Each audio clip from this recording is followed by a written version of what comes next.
Welcome to Nameless Debate Radio, where radioactivity is contagious.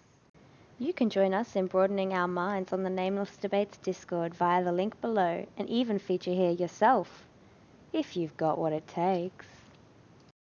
Hey, Bertrand. Oh, hey. Hey, I was showing, because NSYNC has also debated Darth in the past. I Obviously. wouldn't say that I debated him today, but Well, you didn't really debate fair. him. You yeah. I He refuse ran. to engage him. Actually, NSYNC's actually got him to debate him for up to 15 minutes once. That might be a world record. No, dude, I did half an hour. That's how I got diamond. half That an was hour. one of the challenges Achilles gave me. Had to get him to speak to me what for half an horrific hour. hazing is this? Dude, I'm like the most disagreeable person ever. Like, it's the worst challenge for me. Oh. Oh, man. But I did it, dude, and it was glorious. But yeah, he was. I don't know. He was saying that it doesn't make sense. The P thing doesn't make sense because they're different P's essentially, or something like that, right? They can't be different P's if they are identical, right? There are ways that They're not identical. That's his whole point. No, they are identical. The statements But they're are not the same. He just thinks that mine don't have meaning, right? No, that's not what he's saying. He's saying you and him disagree about what it means to say that something is the sky and that something is blue. You disagree about what those are. And so he's saying, like, because you and he disagree in premises, you cannot agree about the conclusion. Even though it sounds as if you agree, what you mean when you say the sky is blue and what he means when he says the sky is blue are vastly different things. Right. So that's why it's contrasted against the worldview in which those two are not contradictory. No, I understand, right? but I think the point is that because those are actually distinct propositions, calling them both P is indulging the trick at its superficial level without admitting that the whole point that he's making, which is true, is that when he says it, he means something different to when you say it, even though the words are the same. But he doesn't mean something different. He just doesn't. He does, though. He genuinely No. does. He thinks the sky is something completely different to you. No, that's just what I. No, I'm telling you, like, metaphysically, he thinks that the world is something different. But there's no way that's true. And even if that were the case... That is true, dude. He thinks the world is God. You don't, presumably. I mean, I don't think the world is God, but I'm talking like that's a completely different conceptualization. No, but I'm saying, like, he thinks physics is fundamentally God, and you do not. That's a big difference. I mean, like, my picture of physics wouldn't change if it were God. I'll put it that way. So, like, no, but I'm telling you, like, isn't incompatible with that, right? Okay, so like, one of the claims he would make incessantly is that you cannot have the laws of logic unless you have a God to give you them. Right. Presumably, you don't accept that.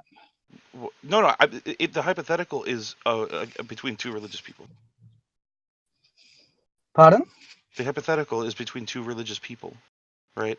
So I'm talking about just two people who have worldviews that, these worldviews consist of, like, bundles of propositions, and one of the bundles, one of those propositions is different between the two. There's a proposition and a stipulation in worldview A that worldview A and worldview B are mutually exclusive, and that doesn't exist in worldview B's bundle. That's it, right? And then in that case, that single stipulation does not change the content of the sentence "the sky is blue." Here's the question: what do you mean by mutually exclusive? That A and B cannot both mean the same thing, right? Well, I don't. Is that what? I'm pretty sure that's what equivalent means. You'd be saying they're not equivalent.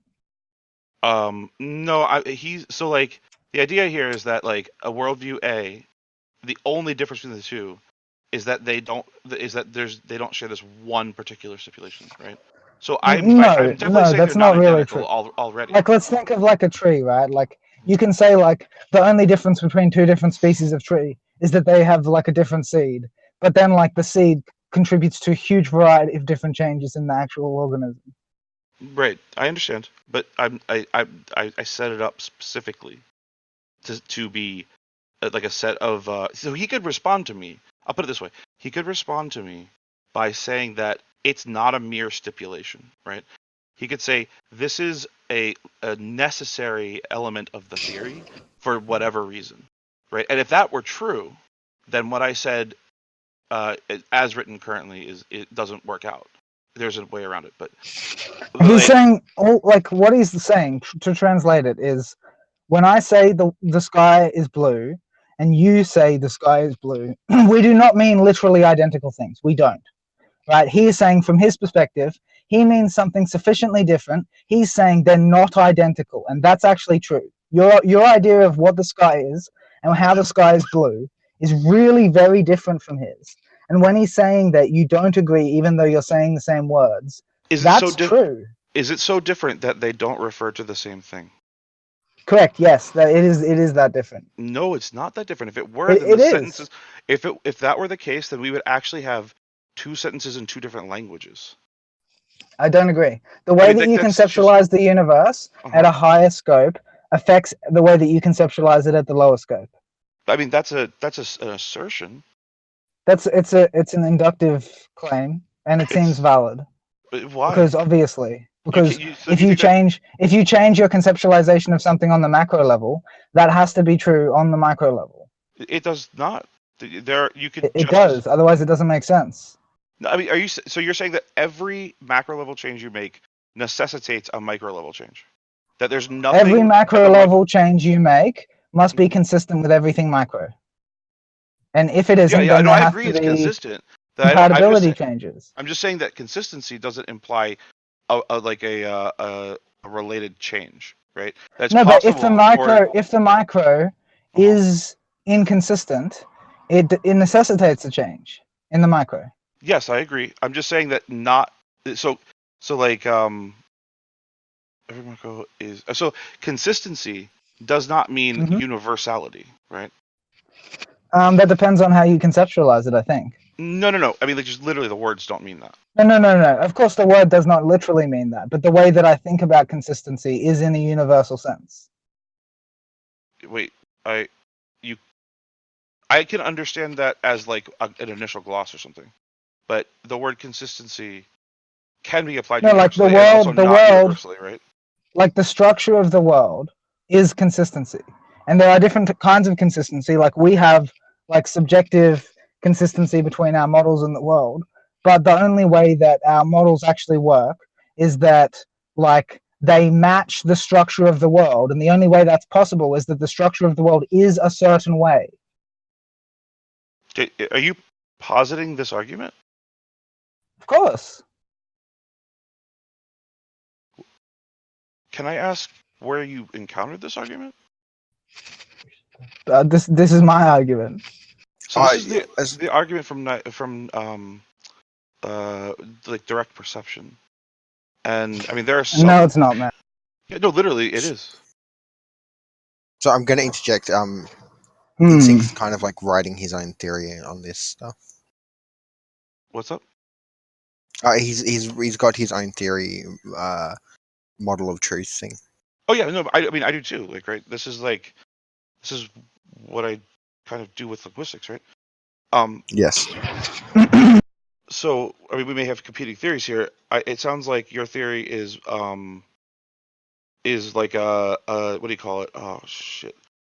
Oh god, I can't remember the name of the term. It's the one from the Davidson article about conceptual schemes. Not absolutism, but relativism. So like conceptual relativism is this idea that a sufficiently distinct, not even sufficiently distinct, that there's no way to translate between two different conceptual schemes, right? And that's not what I'm saying. I mean, if that's not what you're saying, then I honestly don't know how it's possible for Darth and I to mean different things and say the same thing. I'm saying that because he differs with you in his fundamental conception of what things are, okay, when he says the words that you both are agreeing on in the superficial sense, you are referring to the same rough thing, but conceptually you differ a lot in what you think the thing is. He thinks the thing is a part of God. You do not. That is a big difference. That difference doesn't bear out at the linguistic level. It is a difference, though. It doesn't bear out at the propositional level. It just doesn't. I don't accept that. That's not I mean, accurate. if that's true, then there's no way to tell if there's an analytic or synthetic statement in the first place, let alone to like make a distinction so hard that it had to be dissolved, right? No. I mean, maybe I'm misunderstanding, but repeat it for me.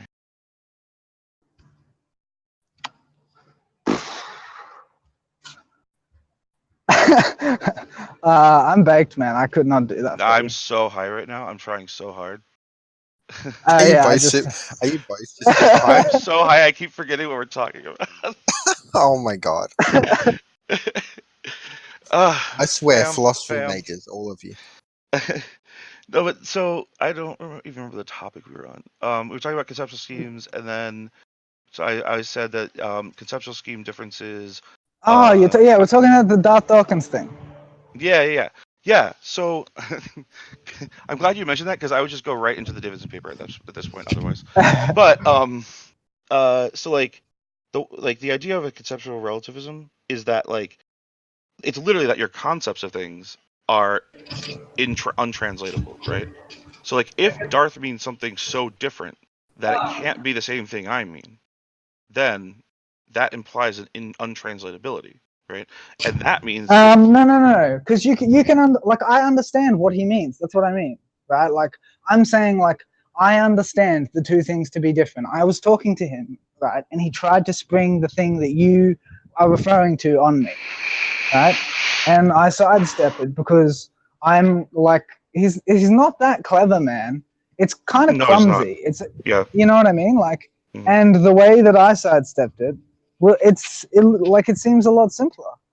Because like when he said that to me, like I quickly identified he was trying to say they were different because we didn't agree about what the premises were. Like even though we were using the same words, they meant different things. That actually happens a lot.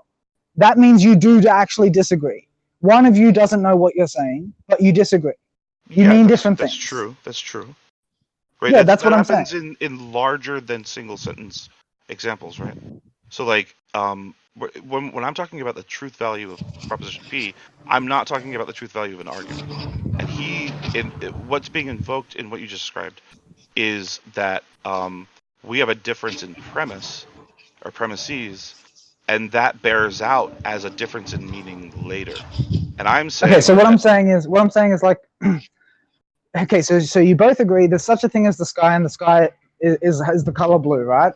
I'm saying like when it comes to like let's say like the people that you're giving the argument to have no fucking clue what these words mean. Both of you define them at the start. Yeah, the argument is different now, and the fact that that's implicit beforehand doesn't change the fact that like the whole time it was actually distinct. Because when he's saying there is such a thing as the sky, he includes the sky in the thing he calls natural revelation. He says that is evidence of God, the fact that there is a fucking sky, and you wouldn't say anything of the sort of the sky. You know what I mean? Like the way that he thinks of the evidence that we're talking about doesn't match the way that you think of it in more ways than then make it justifiable to dismiss the distinction. Okay, so let's give an example from the real world. Red pandas used to be thought of as actual pandas, right? I know nothing about that, but continue. Well, we could just grant it as a hypothetical, like it is the case that once upon a time red pandas were taxonomically classified as related to panda bears. Wait, you're saying they're not? They're not. They are from an entirely separate family of How long have they known this? Decades, I think. How long? Sorry. Decades. Really? To my knowledge, yeah. I think I could be wrong. One time a red panda escaped from the zoo like near my house, and it was like found in like a very close neighbor's yard, and I was so sad because like it almost came to my house. Anyway, but like red pandas used to be classified as a kind of panda, right? And so like now we classify them as this other, like it's the only living species from a particular evolutionary branch. It's not a panda, so it's not a bear. So regardless of which way you conceive of the panda, of the red panda. Hang on. Right? Sorry to derail this. Pandas are not bears either. Pandas are bears. No, pandas are What not is bears. going on? I Is promise this you, fucking pandas are animal bears. taxonomy? Hold on, yeah, it is, but it's an 101? example. We're using animal taxonomy as an example of a Yeah, but conceptual we're scheme. getting into a disagreement about the animal taxonomy. Dude. No, we're not getting. We're just laying it out, right? So, like, I'm just saying that the taxonomy, regardless of which one you're picking, where red pandas are bears or red pandas are this whatever sares or whatever, it doesn't change the truth value of the claim that a red panda escaped from the zoo, right? Correct. That's the level of analysis that I'm saying is universally applicable, and is the level that he is using when he tells me that It's not the level he's using. No, it is. It absolutely It's, is. it's not. I'm telling you, like, the whole point of the argument he's making is he's saying you differ in your premises. No, you're right. You are right about that. You are right that he uses that argumentation. However, that means that which is when I was presented with this for the first time, my response was to say, are you saying that if you and I utter the exact same sentence, it's true when you say it and false when I say it, right? And that is on the level of the claim about the red panda, because it's literally just the truth value of a given. No, he's not saying that though. What he he's said saying, yes. No. Well, promise you, he said yes. That's not generally how he presents the argument. Generally, how he presents the argument is he says, like, that your propositions contradict. He doesn't say his is right and yours is wrong, although he definitely thinks that. He usually just says, we aren't agreeing about what we're saying, even though it seems like we are. Yeah, well, he says things like you can't be right. Yes, he does say stuff like that. He's a big moron. I'm not trying to defend him. I'm just saying. I don't think you are. I absolutely don't think you are. I'm just trying to be specific about if he's saying you can't even that it's impossible for you to be right. That means it's impossible that what you're saying is true, and that means that his claim requires that a given proposition is true if he utters it and not if I do. I agree, it implies that, and I accept that he thinks that. But the point is that I'm not focusing on what he thinks, because he thinks loads of stupid shit, way more than he's going to say. I'm focusing more on what he says. Sure, that's perfectly fine. But, like, I'm talking about specifically that argument that I made, right? That argument that I made is a formalization of what I just said to you. It means that the sentence is both true and false.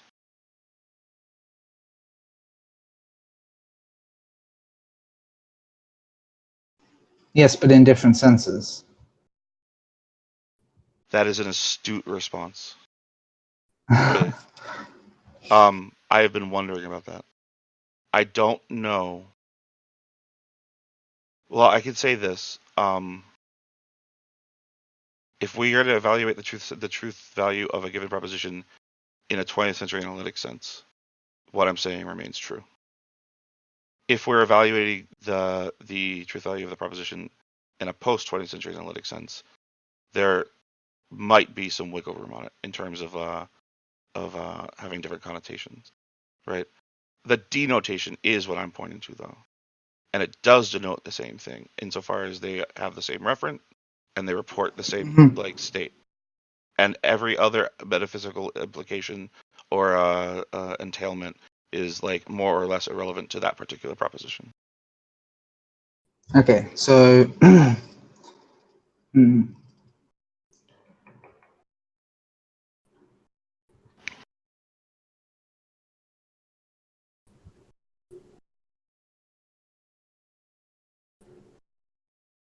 Wait, how are people who are muted making noise? Also, are they recording? They're bots, they're not people. That one answers a lot. Two, are they recording? They're Yes, almost they're always recording. Okay, It's cool. Say it's they're not a big deal. recording. Sorry, it's not like all that means is the instinct sits by himself and listens to them. That's And perfectly we'll fine. I just literally didn't know. I'm sorry. Yeah, it gets put. I'm impressed with this conversation so far. So. Etran. Hi, You're I'm fucking Bertrand. right about the fucking panda shit. I know it's terribly depressing. I understand. It is. I know. It's like when I learned that Holy koalas shit. aren't bears, which I was much Oh, younger I for know that. But like, koalas aren't bears, but I was also taught that pandas aren't bears. And that yeah, red pandas are pandas. And both of those things are wrong. Get brutalized. I feel really I sad about that have because I been. love Holy both of those fuck. animals so much. Do I you know how don't even know excited what I you would were have been if that talking panda about, and I came to my caught that house? part of the conversation. And it's just fucking broken my worldview. Fuck. That's a GG for. I want to play Dota. Dota. I wish- wonder if there's a way. I bet there's a way to conceal the fact that it's in different senses, that it's that it's contradictory. So I mean, like, there are just different ways to like analyze that. No, I know, Whatever. but I mean, I think we could probably use rhetoric to cloak the fact that it's in different senses. I mean, maybe, but I don't think that we so much need to because I don't think the senses It's of much that. more clever if we do, Oh, you think so? because the only criticism of the argument is that that P is true and false in different senses, so it doesn't violate the law of non-contradiction. Otherwise, it's damning. You think so? Do you I think it's think damning so. It looks otherwise? like it. Well, because if we don't admit that P is true and false in a different sense, it violates one of the fundamental rules. Yeah, that's kind of what I've been working, not in any constant sense, like occasionally remembering that I had started writing this down for like 6 months, and I have at various points discussed it with some people, and basically every response has been okay. I'm like, okay, let's try it with the precepts, and the precepts always freak out. And I don't mean to be like stand in Mhm. any serious opposition to presuppositionalism, right? This is not an ideological question. I do, dude. I mean, Fuck precepts. They're little presupposition pricks. presuppositionalism precepts have terrible, terrible, terrible practice. I am willing to grant that. But precepts, all they're doing is like in their axioms, like grounding the truth value of their claims in the only thing that like could possibly basically like they're like, oh yeah, we have God, and God just happens to be the arbiter of every truth value. Let's just hook our truth value pipeline up to God at the beginning of the argument, and it'll like build the rest of the framework out like any other framework. But like remember that every time anybody questions if this is true, our truth directly comes from God from in like a package. Like that's literally the only difference between that and like any other framework. Like every framework has like a system of setting up some sort of like truth grounding truth claims, right? Every framework like this, and like there's a lot of like if you look at generative linguistics, a lot of people who are in linguistics who are not in generative linguistics, so like people who do like cognitive linguistics and like I don't fucking remember. I don't. I do generative, so I don't know what the other ones are called. But people who are like outside of that field, like or outside of that like subfield in the field, make this accusation all the time that like, oh, the claims in generative linguistics aren't falsifiable, because they are only true within the theory. And I'm like, do you think that your truths are not true within your theory? Like, I don't know why you think this is like special, because it's not, because it's fucking universal, right? Like this is how frameworks work. Well, I mean, generally speaking. But if you don't understand epistemology, you often think that your truths extend beyond your framework. And sometimes if you do understand epistemology, You views still and think that? yeah. That was funny. That was really funny. That was really well put.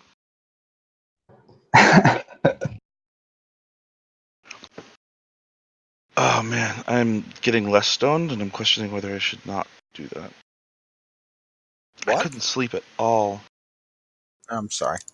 I just noticed you were on, and yeah, and I happened to be talking about this, so I thought I'd drag you on here. I mean, I'm happy to talk about it with somebody. I was like, after that event, I actually almost hope that event was recorded, honestly. I don't. Someone probably was recording because it was Darth. Tom always records, apparently, right? And like, I never talk there because talking there is just sort of like being like, hey, like, all you bacteria, have you seen my new wounds? Let's join. Like, it's a really bad idea. And when he was like asking at that moment, and I was like, for like 2 or 3 minutes prior, my friend was here. I was like, I am like 30 minutes to 30 seconds to 1 minute away from jumping into this, even though we were literally in the middle of playing a game. And I'm sorry, I don't even know where I was going with this. When there was like an intro moment, I was like, okay, I'm gonna try this because I'd just done it with that other guy. I don't know if you were there for that. There was another guy. No, I missed that. What was the guy's? I don't remember. Matty Yettle or something. I don't fucking know. And he was there, and he's actually like one of the things this guy does is he plays the adult in the room, which is like rhetorically and performatively the antithesis of how Darth does anything, right? And he makes everybody who's like shit posting and blood sporting there look like children. And I genuinely appreciate that because those people, like they're not I don't mean the whole group of people. I mean like the people who are like who create really toxic discourse there, need to be made to feel that way sometimes. I think, like not in a humiliating way, but in the sense that like it's important to question whether or not you're just being ridiculously immature. So anyway, I jumped into this conversation with this Matty guy because I was like, I respect you, and apparently you're a presup. And so I was like, hey, can you like approach this question academically with me? Because I really think this is an actual problem for presuppositionalism. And he was like, wow, you're really dishonest. And I was like, whoa, what? Like, total rhetorical change. And I was like, this is bizarre. And like, I had talked about it a little bit in like before it was in this form with that Muslim presup guy. And I think that we were sort of talking past each other, but like, there was no, and in that form, the argument wasn't that formalized, so maybe I didn't communicate it well enough. But like, there was like zero communication about it. I can't tell if he had like any sort of immediate backlash response. But this Matty guy, Matty Kritz or whatever, he did, and that was very strange, right? So like, and that happened like 45 minutes before I jumped in for Darth. Also, that Ellie girl with the fucking power move, she just stopped speaking and typed all of her answers out and said that she was going to refuse to talk to Darth. I was like, wow, that's where I got the idea to mute him, in fact. Yeah, anyway, so I jumped in with Darth because I was like, maybe, well, he's a presup, and also Josh was being like, you should probably talk about your thing here, and I was like, okay. And I did not expect that to turn out the way it did at all. That was super weird. Well, it's because a lot of people, the room heavily turned against him when you did that. A lot of people pulled him up on the fact that he was, you know what I mean? He started to get heckled. It was just like, look, you're not addressing what Bertrand's saying, and no one else is going to talk to you until you address what like Bertrand's raised. He messaged me like immediately when the server got hit. He was like, "You lied to me. You're not a Calvinist." I was like, "I didn't lie." It literally started that sentence by saying, "For the purpose of the argument, let's assume I'm a Calvinist." And he said, "What?" And he's, "What religion?" I said, "Calvinist." And he was like, "Okay, you're a Calvinist." He doesn't listen. He doesn't actually internalize what anyone else is saying. He's just thinking of the quickest way to get to his script. Oh yeah, no, absolutely right. But I didn't understand. Another reason that I jumped into it is because it appeared that he wasn't on script. Like he was talking to Jackie. I don't know who Jackie is. I've been in the room at the same time she is twice. Her voice sounds like she's 8, but she's a very well paid what do you call it, professional graphic designer in like Manhattan or something. She literally sounds like an 8-year-old. So talk like this is not a joke. Like when she first came out, I was like, oh my god, there's a child in here. Yeah, I pretty much took it to him being, when he was talking to her, I'm like, this feels like there's like an elderly man bullying a small child. Yeah, right. But then I think he noticed that. That's exactly what it felt like. And I was like, oh man, this is a bad look even for you. This is why I started making comments on him socially. Yeah, agreed. He really didn't like that. You responded so well though. You were like, Did I? yeah, because he said whatever it was that you said, which was like, I'll put it this way, it's not your Yeah, argument. it's not the view. It's not your views that I have a problem with. Yeah, It's your ability to be socially applicable to the situation. I think this is not socially applicable to the situation. But no, but you didn't even say that the second part until the second time. You just said, I'll put it this way, it's not even your views that I take issue with. And he was like, what? He was like, he didn't expect the sass or something. And you explained it. And then everybody was like, kind of didn't directly address him, right? Because Ellie was talking instead. Mm-hmm. It was interesting because Helena had just made this. She told me, like, basically anytime you're in a room with a bully, all it takes is you and 2 other people to make it stop. And I was like, I had never considered this, right? Like, I just get upset that people are mean to each other. But I didn't realize you could like stop it by talking. If it's 3 people, it's likely to stop a bullying event. You talk past them. It was amazing. I was like, this is like a demonstration of what I just learned yesterday. It does require bypassing the bystander effect, and I personally I can't stand the bystander effect, and at some point I snap and take action. Yeah, no, I think that there's a place that you and I have a common intuition. I react without thinking about other people. I'm like, oh my god, somebody's dying, and like Deji's like, that car just went into reverse. No, nobody's dying. I'm like, oh my god, there are victims. Think of the victims. Although one of my bosses on Christmas Day pulled over to help somebody on the Beltway who's like he thought they were like their tire had blown out or something. And there's like a couple who was like arguing apparently, and they just pulled over to argue. But like the woman was driving, the guy was in the passenger seat, and he walked over to see if there was a problem that he could help with, like a tire. And the guy jumped out of the car and fucking stabbed him. What? Yes, like fucking stab. So like the day after Christmas, we get this email from work, and it's like, everybody, Sergeant, what his name, wants you to know that he's doing well. He's recovering from his injury. And I was like, what?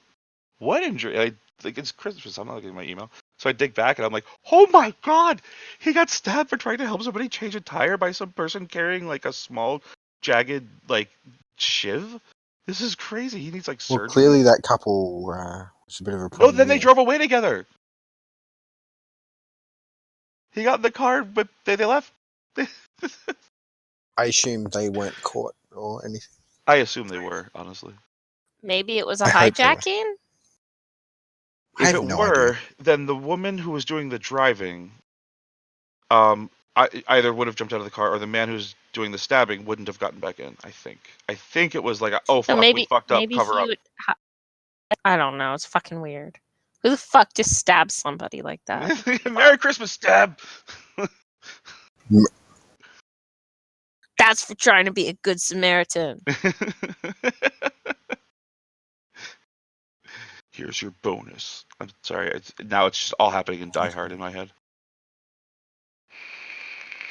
You still there, NSYNC? Yeah, dude. No. He hadn't said anything. Oh, yeah, I'm just having another conversation at the same time, so. Ah, fair enough. But yeah. Oh, also my mic keeps dropping out. It's doing the thing, because I'm inside again. Are you also in Australia? I am in Australia. Okay, word. That means you can't play Dota with me. Right? Yeah, he's over on the East Coast. Not Dota. Dota's for gays. Then I am all up in the Dota. Because my god, am I gay.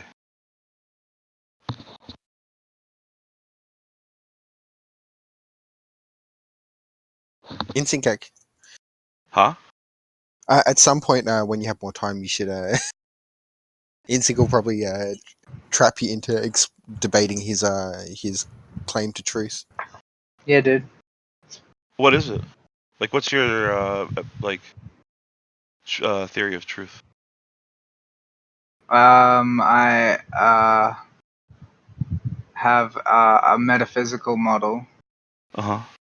which describes reality as something that is necessarily true. Oh, do you believe in modalities? That depends on what exactly it is that you mean by that.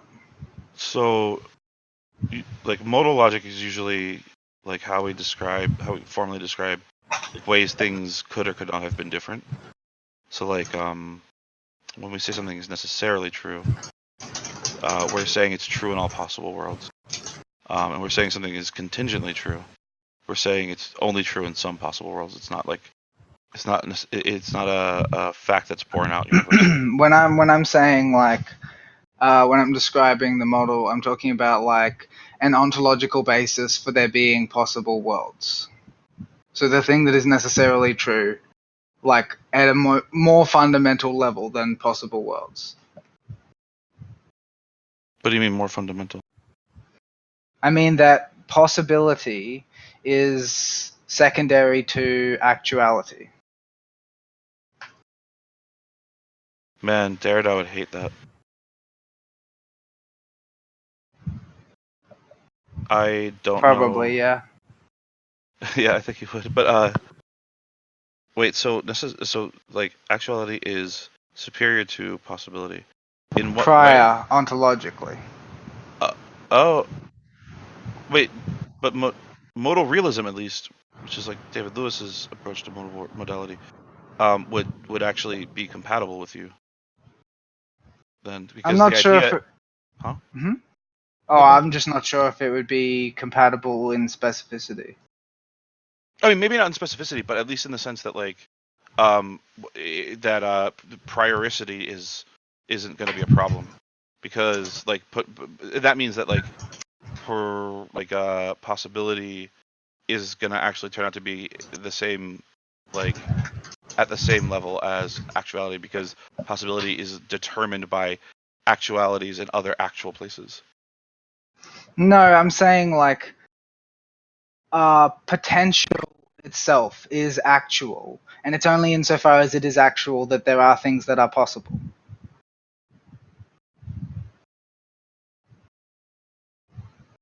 I would like to revisit that when I'm more sober, because that sounds really Sounds good, interesting. dude. But like, I'm not sure I'm getting it. It sounds. Mhm. I really like the Oh, way you it's just worded it. yeah. I'd love to discuss it when both of us are more sober. Oh yeah, that's right. I genuinely think InSync that Bertram might be one of the few people that can genuinely question your worldview to a high degree that I've met on the Discord anyway. Other than Midnight and a couple of others, like there's, you know what I mean. I felt oh, bad. Midnight's. Midnight's what? What did you say, InSync? I think You you cut dropped out in sync. Yeah, he's having mic problems.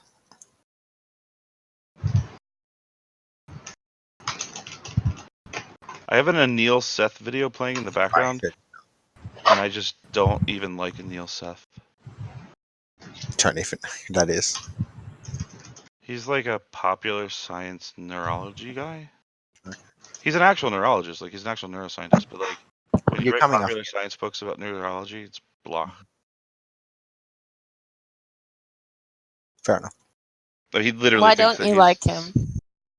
he thinks that he's like answered the hard problem of consciousness by being like neurology. I'm like, oh my god. Like, Well, yeah, we know neurology. That's not. We know that happens, and we know that that's not what we're talking about.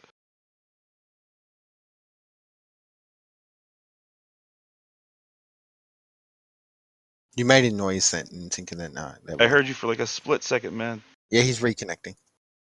Having issues with his connectivity. I'm just having issues.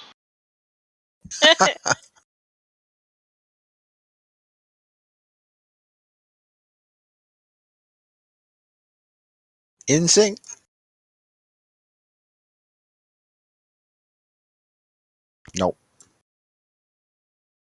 He'll get there eventually. I have no idea how I'm still awake. It makes no sense. I've done everything I can What think of. time zone are you in? Eastern Standard Time. It is 9:15 in the morning. I've been awake for like 40 hours. Fuck. Yes. Yes. Like, I don't even smoke weed that often. I was just like, maybe this will help me sleep.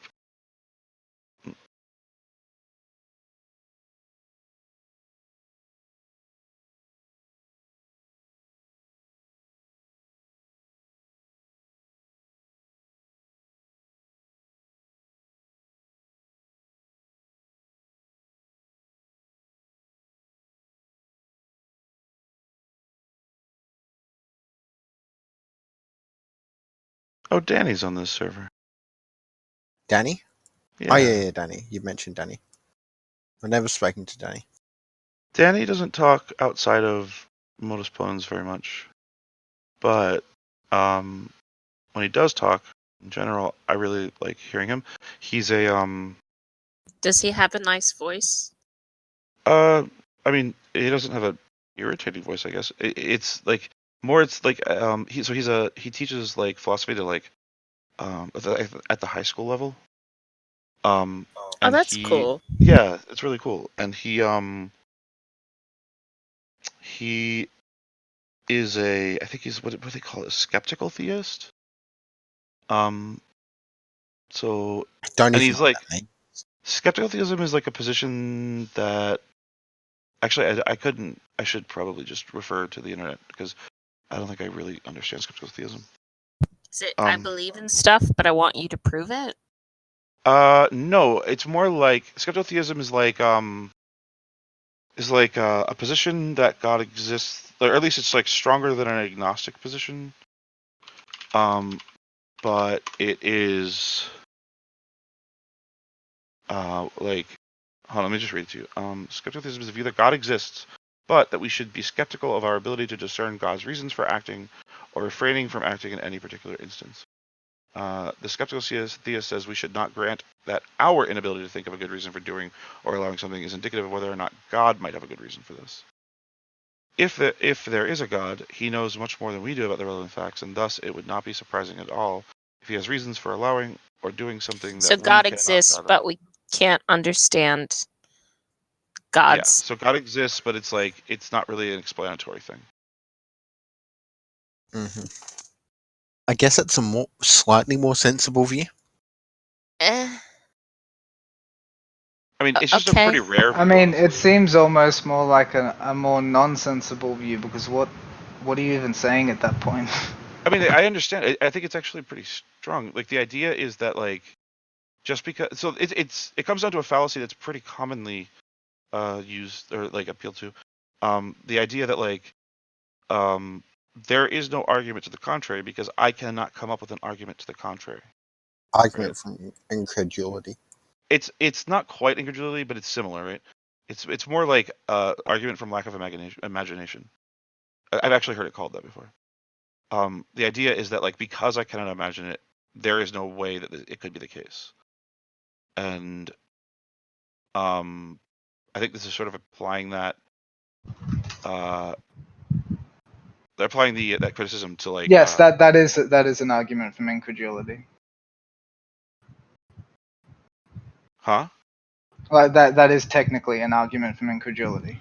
I thought it was the other way around. Maybe I don't know. Incredulity is Oh, I just looked it up. So. oh okay. I think of argument for incredulity as being like, how could you possibly think that? Like, No, it's not. It's more like the idea that because something is contrary to common sense or difficult to imagine, that it's not true. yeah, fair, okay.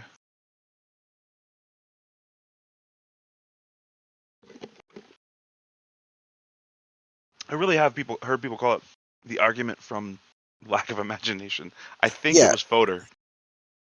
Well, that makes sense. Like you could say that, and it still functionally means the same thing, mostly. Well, when I see it used, I think it's being used to like carry a slight like Mhm. a slight not even judgment, but like like a slight like insult. Like, well, I Well, guess yeah, it's basically saying, just because you have like you're not creative doesn't mean that I'm wrong. yeah, just because you cannot conceive of other possibilities does not mean other possibilities do not exist. It is not.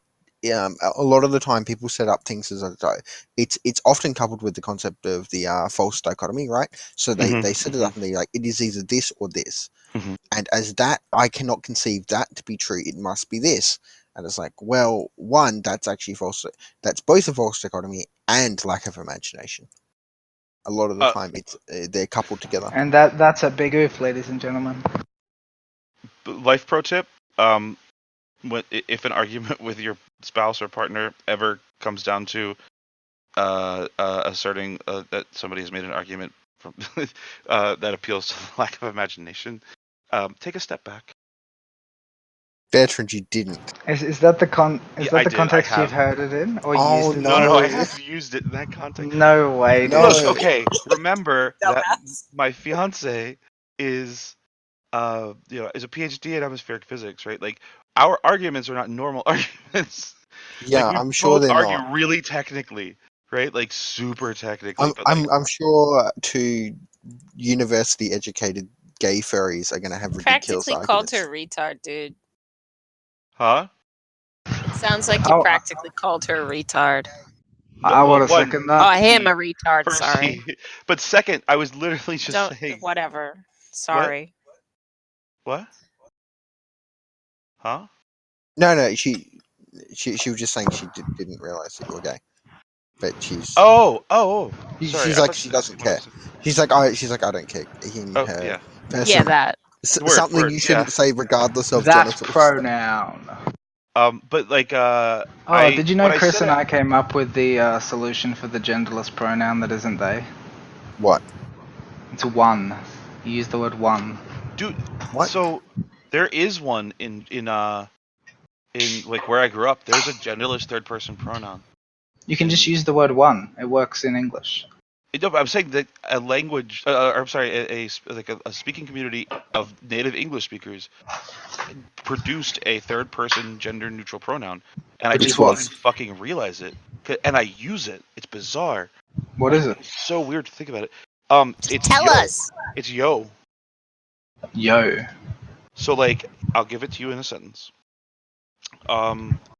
Have you seen Christina?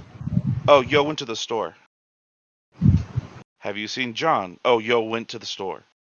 Right? It's like I actually found a paper on this. It was like evidence of like third person gender neutral pronoun forms in field data of English speakers. And they were like the best case is in Baltimore, which is where I grew up. Fuck, of course. Wait, what? I love Baltimore.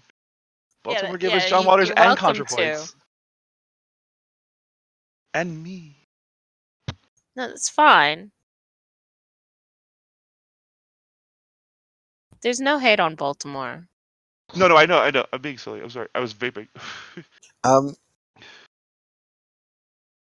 I mean, I still think they is perfectly accepted, and No, but almost it's all. not The accurate. thing, I need to have more examples of the use of yo. I can find the paper. But yeah, sure, I'd like to see it Okay, because so it's I mean, interesting. for instance, But with They one, of the isn't ways- inaccurate though. it's fine to call It is. yourself this one, but it's almost rude to refer to someone as that one. no, because you can refer to someone else as this one, in the context of you talking directly about them and they're there. You could. To be honest, if they're there, if someone is in the room, right? And ironically, I'm actually gonna. I remember this occurred in just Russell Brand was in an interview, and the people were talking about him like he wasn't there, and he's like, "You do because he's like, oh," and they were speaking, and he's like, when someone's in the room, like you shouldn't speak about them as they're not there. If you're in the room with someone, you can just functionally use their name for almost any given situation, and pronouns basically become irrelevant. I don't really pronouns agree are with that, names. because Pronouns are like ease of access names. Yeah. They're just like Russell's They're descriptions, right? contextual specifiers. They're not the direct But- referent. We're mostly using them. We're using them when said person isn't around, correct? No, not always. Not at all. Lots of uses of I said pronouns are when the person is there. not when speaking to them generally. No, but you I could be guess speaking in any kind of group conversation. Wait, what's the topic? I spaced out. So, for instance, if I'm talking to someone and I'm talking to someone with Chris, one of the things he'll sometimes do, often in fact, we do it for each other, is he'll say, "This is what he," referring to me, is saying, when the other person is not understanding me. Yeah, but if he could literally just substitute the word "he" for your name, and the sentence still In makes sync, sense. two syllables. Wait. One. He's probably not. I Well, think we just got a GG. Wait, hold on. One thing has two syllables versus one syllable. That's I not really think a we just got refutation of my GG. point. That's not a It refutation is. of my point. Language is efficient. It's efficient communication. Oh, I don't know about that. I feel like that is more than anybody should really be willing to commit themselves to about statements about language. Language is optimized to be effective. Language is phonology of English. Phonology. I'm not English. Phonology has an optimization schema, but I can't read this because I don't have an account. Oh shit! It's a. Oh, damn it. That's Sorry. all right. Hold on. I think I'm gonna try to find it. This content is available as a PDF. I'm probably not gonna have my. I'm trying to log in. What the fuck?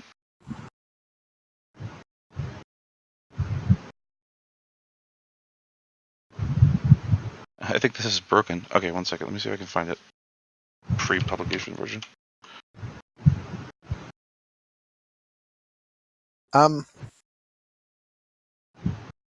My point wasn't about whether or not something's more efficient in sync, but it means the sentence still makes sense, correct? No, but the point is In that fact, the reason that the sentence actually we has more use pronouns precision. is because they're very convenient. Yes, but the precision actually has more it has more precision and clarity if he used your It name. has less it has less ambiguity. The precision and clarity. You just said the same thing in a different way. No. The precision and clarity are maintained as long as it's continuous from a previous context where the information is explicit.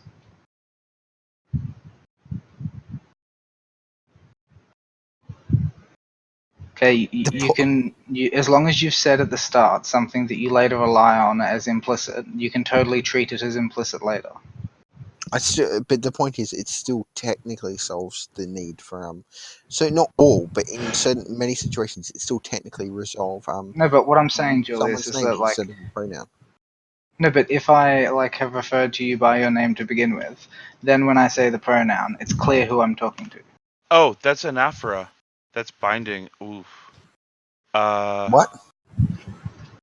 So when you switch from a proper name to an inflected proform, there are rules about what you can and cannot say, in order to bind the referent to the anaphora. So the proform, I can just show you this actually because I don't know how to say this in not linguistics terminology, and that's not going to work. Let me find this paper first.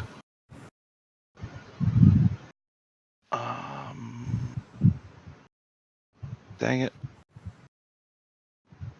You mean the rhetorical Just device? Googled shit to try and find more about it. I think I'm You're talking about the grasping rhetorical how device? it's used. Oh, okay. That's better. I'm looking for the original paper. I guess I could have just used any of the publications that I came across that discuss it. I can't access the original paper. Yeah. No, I just assumed. I'm sorry. That was dumb of me. Yeah, just read the publications that discuss it. It's probably a lot more passable anyway. No, actually, the NPR story I remember being really good. Yo said what? Okay, that sentence makes sense to me. I didn't know I knew about this form until I read it's that super sentence. slang. It's real weird. And I've never considered that was what was happening. To be honest, I'm not so sure that it's as simple as that, though. It seems like it fits the pattern, but the pattern is pretty specific.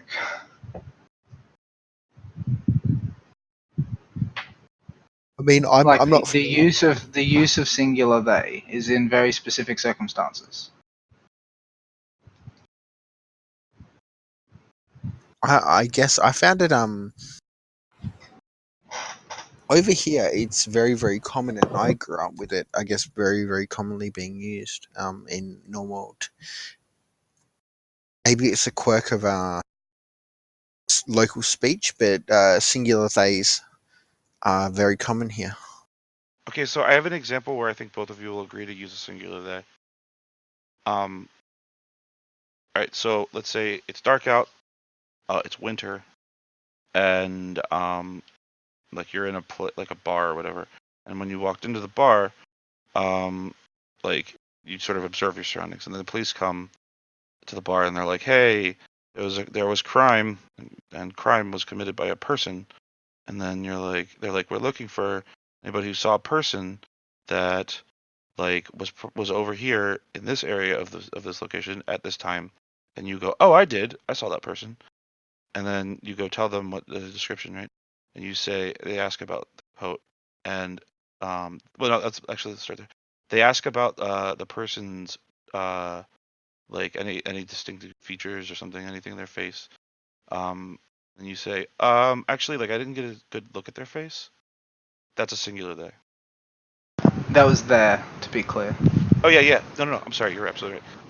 But it's there is inflected they, right? As in like there is genitive inflection on they. And to demonstrate to the contrary, or demonstrate why it's not the contrary. Yeah, but I feel it would like always honestly, be his or her. Otherwise, I think that like it. Although I think that the context argument holds, I think that it's ambiguous in the same way that we were talking about before. And I think that if you were to say, for instance, that like I didn't get a look at the individual's face, that actually serves the purpose just as well. yeah, but that's always true. That's trivially true. Yeah, but that's what I mean. That's what I mean. I don't like the fact that we use they for something which is contrary to its most common use. Oh, I mean, so like that's a prescriptive statement, right? Like that's less about like what is actually the case and more about like what you prefer.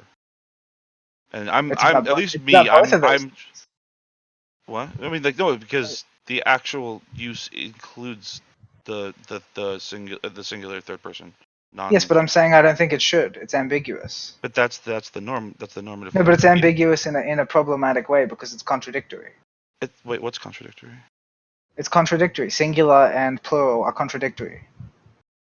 Well, not exactly true. But, yes, that is exactly true. You can have a singular plural and plural plurals, but like, what? You can have a one group of people that so there's multiple people. No, I'm talking about singularity and plurality. Yeah, I understand. I get it. I hear you. Well, no, it should come from the context of the rest of the statement, right? So I'm just thinking of something else, right? So the word sheep is actually both singular and plural. If I say, look at that sheep, I'm obviously using it in a singular context, and you can work that out from the word that sheep. That's what if I say, look at those sheep, it is like you can immediately infer that I'm speaking plurally. But wait, it's contextual to the other words, is it not? What? Well, that's always true. Exactly, and so is it not the same with our plural and singular they, or it is just contextual different? Oh yeah, I mean, like plural and singular they wouldn't even arise as a distinction if the if the referent weren't singular, right? Yeah, so that's the point. It's not contradictory because when it's being used, it is contextual. It is used in context. That's not the point though. The point is that when you're talking about the sheep, you make the distinction explicitly, actually. Wait, what distinction? Well, when you say that sheep versus those sheep, that and those explicitly denote the distinction that we're describing. It's not in the context. It is in the word that you chose. That sheep is singular. That is a singular word. Those refers to a group of things. That also refers to a group, as in that group. Right? Yeah, because you have to add group. You have to add that group. It has to be following that. It has to be a word that denotes group. Well, it's really Those refers to the constituents of the group, and that refers to the group itself. No, that can refer to just an atomic object, which is how we most often use it. Yes, I'm agreeing with you. I'm just saying that like. And that group of people is the object.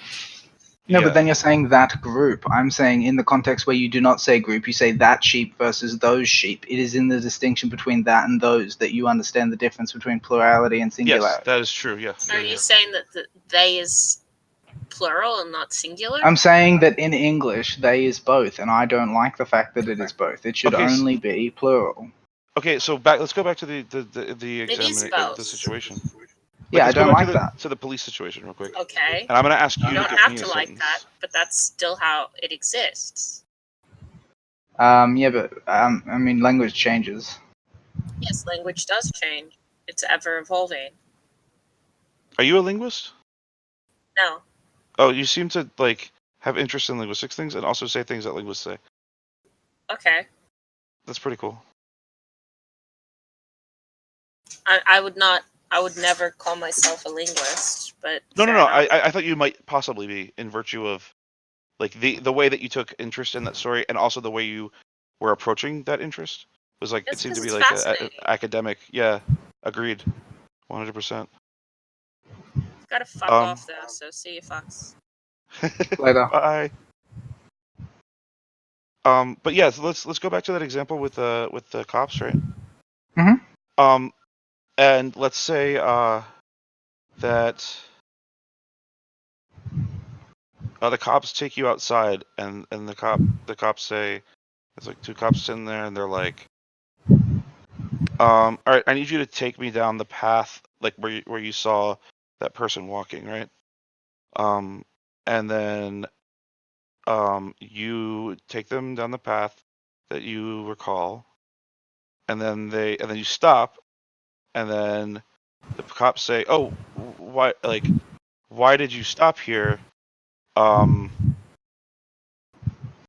is there a reason that you stopped here? Did the person stop here too?"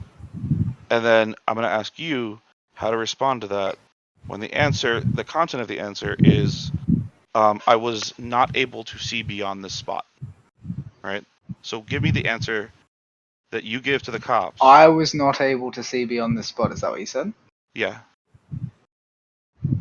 I would say. Did the assailant stop here?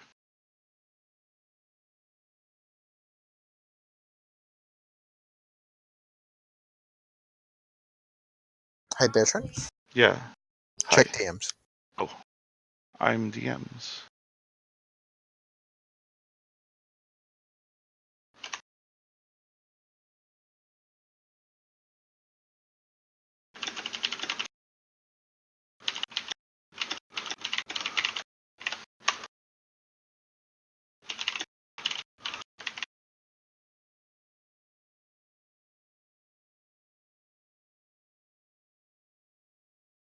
So, any ideas?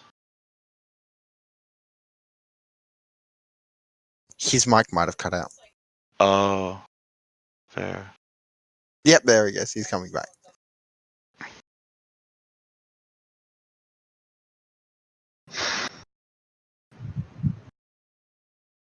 Oh my god, I can't believe it's 9 o'clock. What was the question? All right, so like you're the cops say you're taking down the path, right? The cops at this point you I stop. said my response was no. I couldn't see beyond this spot. Right, but okay. So the point of the exercise is to not use those words specifically, right? It's to relate that content, but with respect to their question, and their question is about the subject of the investigation. So you're going to talk about it in terms of the subject of the investigation. So answer that question. I just say no. No, they're asking why you're stopping at that spot. So Yeah, but no you're doesn't make asking any me sense. to relate it to the assailant, right? And they asked, did the assailant stop here? Right. Right? The content of what you want to relate to them is that your vision was blocked past this point. Yeah. So we want to relate that content in terms of the assailant. Okay. Beyond this point, I couldn't see the suspect. Right. So, like, you would also produce. I'd be willing to put a significant amount of money on the following sentence. I couldn't see where they went past this point. That would be casual language. But the whole point that I'm making is that I don't like that usage of the word. I mean, sure. Like the fact that it might come out of me in some casual context is irrelevant. The point is that I find that clumsy. I would prefer to use a different word for singular pronouns. So I think that you don't actually find that clumsy if you would produce that sequence without. That's inaccurate. It's been inculcated in me. Well, that's how people talk. Literally yes, that's how people talk. But you can choose to change your language. No question there. You absolutely can choose to change your language. However, that's my point. However, the productions of a native speaker of a given language constitute the data of what is grammatical in that language. And if you would produce that sequence, that string, then that string is grammatical. So and that grammaticality is the descriptive data from which the science would work, right?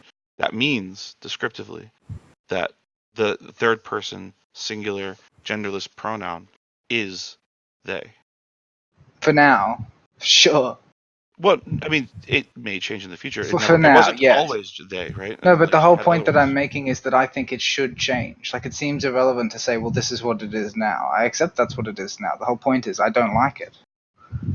I mean, that's fair, I guess. It's more of a taste claim, though, right? It's like... I mean, it's not really a taste claim. I'm saying, like, based on what I understand the point of linguistics to be, right, which is to achieve clarity in communication, to effectively communicate ideas, right, to convey meaning, right? It seems like... I think that they does do that. Completely... Sorry? I think it's ambiguous. I don't like ambiguity. I think that it is an expression of ambiguity, right? You are expressing but I think truthful ambiguity. Precision is better. Well, no, you can. This is precise language. You are being precise about contextual. All language is contextual. This is a precise... Yes, but the specification of the meaning is contextual here. There are two different meanings you could mean, and which one you do mean depends on the context. But sometimes there will not be enough information to deduce the context sufficiently, so you may well misunderstand. But that's literally always true. That's just Grice's maxim. No, but I'm saying if we use a different word, it's not true. Wait. So, I mean, sure, you can disambiguate in general if you want to. That's fine. But that's what I said from the start, though, is that I think we should use a different word for singular they. Oh. I mean, okay. I don't know why we want to create a new one. Why would we want to? I find that it doesn't seem commensurate with the goal of technical clarity to have that ambiguity when we could have a different word. So I think that ambiguity is actually a technical clarity. Hear me out. Hear me out on this. I'll explain. Okay. I think that the reason that you use the word they there is not because of some sort of register change. I think you're communicating that the person did not have a recognizable gender to you. As in, I don't think that's always what you're communicating. Wait, what? I think that you can communicate that exact same message, first of all, with a better language. Like when I say that individual, when I say the suspect, I am still communicating that message. When I say one instead of they, I'm still communicating the message of the anonymity of the gender. I'm not saying very much about them except that they are an individual. They are a person. They're someone. I don't know who. I don't know much about them. That's explicit in the exact language that I would use alternatively. You just said that I wouldn't know much about them. Yeah, if you don't know, I'm saying when you use the word one, for instance, right, it's explicit in using the word one that I don't know about the person I'm talking about. Mm-hmm. I'm talking about people in the impersonal, self-referential sense, right? Yeah, it's the closest. One of the closest things we have a TV distinction. Instead of you, it becomes a TV. I'm sorry, I don't know. That sounds weird. It's a two-vu distinction. Two-vu distinctions are distinctions of familiarity or proximity that have grammatical realization. So in French, there are two ways to say you. One is tu, one is vous. Tu is more... I actually knew that. Yeah. I mean, it's weird, right? Because in French, anyway, they tend to go back and forth with it. In Spanish, there's also the same difference. It's very similar. In Spanish, it's tú and usted.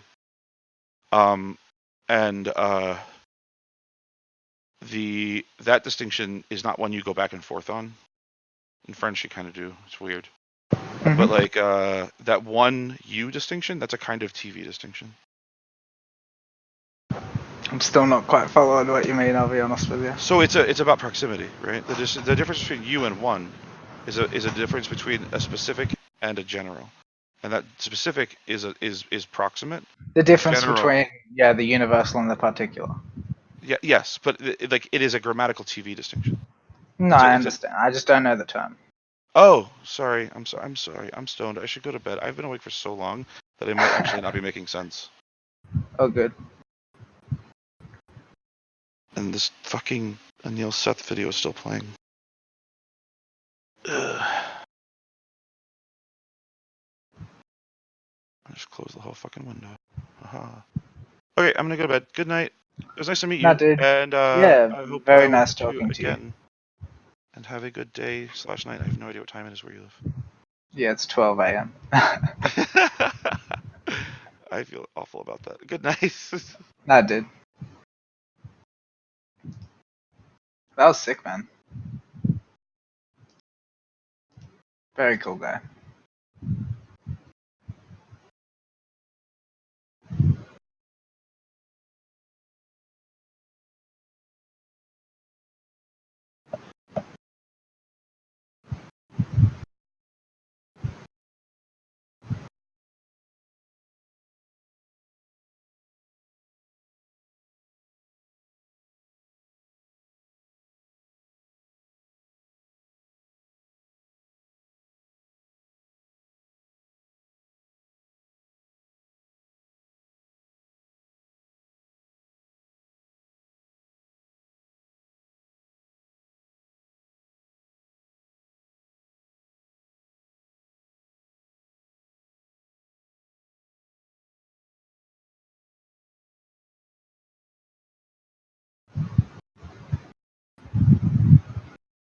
Julius.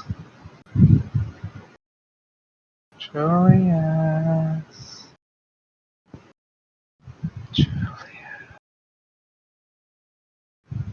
Julius.